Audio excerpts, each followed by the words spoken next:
이번 영상에서는 입주자 모집 공고문과 관련된 내용에 대해서 말씀드리겠습니다. 보통 청약하시는 분들 중 입주자 모집 공고문을 확인하지 않고 모델하우스에 가서 자기가 궁금한 것을 안내받은 후 청약을 신청하는 경우가 많습니다. 그런데 본인이 모델하우스에서 물어본 내용 외에 잘 모르고 있었던 사실과 제한사항 등으로 인해서 난처한 사항이 발생하기도 합니다. 따라서 청약 전 반드시 입주자 모집 공고문에서 청약 자격이나 제한사항 등을 확인 후 청약을 신청하시길 바랍니다.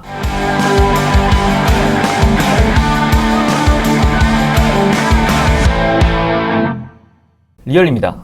오늘은 입주자 모집 공고문에 관한 영상인데요. 청약 전 반드시 입주자 모집 공고문을 확인해 봐야 합니다. 이 입주자 모집 공고문에는 해당 주택의 분양과 관련된 모든 정보가 들어있는데요. 그런데 이것을 확인하지도 않고 청약하시는 분들이 더 많죠. 왜일까요? 청약 제도를 정확히 이해하지 않은 상태에서 청약하고 어디서 보는지 무슨 내용들이 적혀 있는지 몰랐거나 알고 있었더라도 내용이 많고 글씨도 작고 이걸 어떻게 봐 하면서 보질 않고 있죠. 그런데 분양주택이 규제지역인지 분양가 상한제 적용 아파트인지 1순위 자격을 누구에게만 주는지 1순위 제한 조건이 있는지 해당 주택 건설 지역의 거주 요건은 어떻게 되어 있는지 특별 공급과 관련된 내용이나 당첨된다면 재당첨 제한 기간이 적용되는지 등등 지금 우리가 주택 청약 시리즈를 통해서 알아가고 있는 내용들이 적용되는지 안 되는지에 대해서 입주자 모집 공고문을 통해 확인할 수 있습니다. 따라서 청약 당첨을 위한 전략을 세우기 위해서나 혹은 나에게 제한 사항이 없는지 등 입주자 모집 공고문을 보고 확인해 봐야 합니다. 이 입주자 모집 공고문은 모델하우스에 방문하면 한쪽 편에 붙여놓은 것도 있고 분양주택의 웹사이트나 청약홈 등에서 확인할 수 있게 되어 있습니다. 자, 그럼 청약홈에서 입주자 모집 공고문 하나를 봐보겠습니다. 자, 어떻게 보냐면 먼저 청약홈에 들어가 볼게요.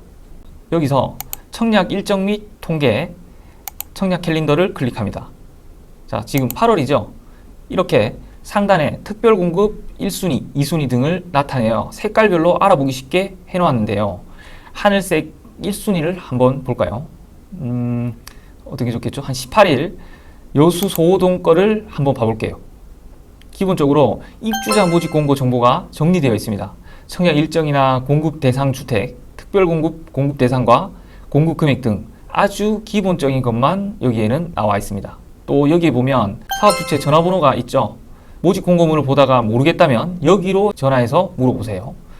그리고 여기에 보면 모집 공고문 보기가 있습니다. 한번 봐볼게요.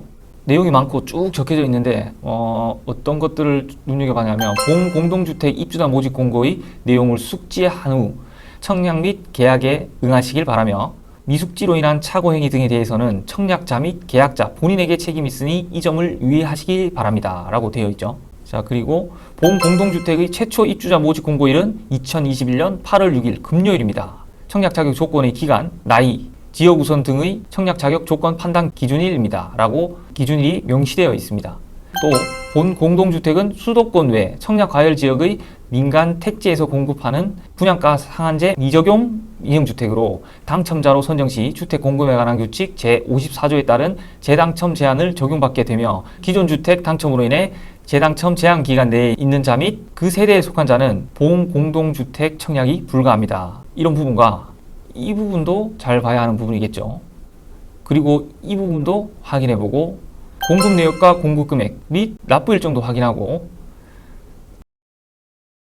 특별 공급에 관한 사항과 관련 서류에 대한 내용, 당첨자 선정 방법, 신청 일정 등 이어지는 내용들이 많이 있습니다. 자, 이렇게 처음에 요약된 내용과 공급 내역, 분양가, 특별 공급, 일반 공급, 당첨자 선정, 계약에 관한 내용, 발코니 확장, 옵션, 설계 감리, 보증까지 내용이 많더라도 차근차근 하나하나 읽어보시길 바랍니다. 모집 공고문을 보고 본인이 청약 자격이 되는 사람인지 확인 후 청약 일정 확인과 입지 조건 및 분양가를 주변과 비교 분석해보고 청약을 신청하시면 됩니다. 다시 한번 말씀드리지만 내용이 많더라도 천천히 하나하나 한두 번은 읽어보시길 바랍니다. 그런데 여기서 잠깐 청약 전 입주자 모집 공고문을 확인하는 것은 실제 청약을 할 건지 하지 않을지에 대한 결정을 앞두고 하는 것이잖아요. 입주자 모집 공고일 전부터 청약할 계획을 세우고 있다면 미리 분양 예정인 아파트에 관심을 가지고 있으셔야 됩니다. 그 이유는 입주자 모집 공고일은 청약 자격 조건 판단의 기준일이 되므로 미리 기본적인 사항을 체크하고 준비해 두셔야 한다는 것인데요. 한 가지 예를 들면 입주자 모집 공고가 뜨고 난 후 청약 통장에 예치금을 채워 넣으면 이미 늦었다는 뜻입니다. 모집 공고일 전 모델하우스 오픈 소식을 여러 매체를 통해 먼저 접해볼 수 있습니다. 홍보 현수막이나 홍보 차량, 지역 부동산 커뮤니티 또 분양 예정을 알려주는 각종 앱이나 웹사이트 등을 통해 먼저 관심 있는 아파트를 체크해 두는 게 좋습니다. 미리 건설사 사이트를 통해 조회해 보는 것도 좋은 방법일 거고요. 이렇게 이번 영상에서는 입주자 모집 공고문과 관련된 내용에 대해서 알아보았는데요. 모집 공고일 전 여러 매체를 통해 미리 청약할 주택에 대해 관심을 가지시고 입주자 모집 공고일 이후 입주자 모집 공고문은 천천히 전부 다 읽어보시는 걸 추천합니다. 이 영상을 처음 접하신 분이나 설명 중 나오는 단어 등이 이해가 어렵다거나 주택 청약 제도에 대해 생소하신 분들께서는 첫 인트로 영상부터 순서에 따라 시청하시길 바랍니다. 영상의 내용이 유익하셨다면 구독과 좋아요 부탁드립니다. 다음 영상에서 뵐게요. 리얼이었습니다.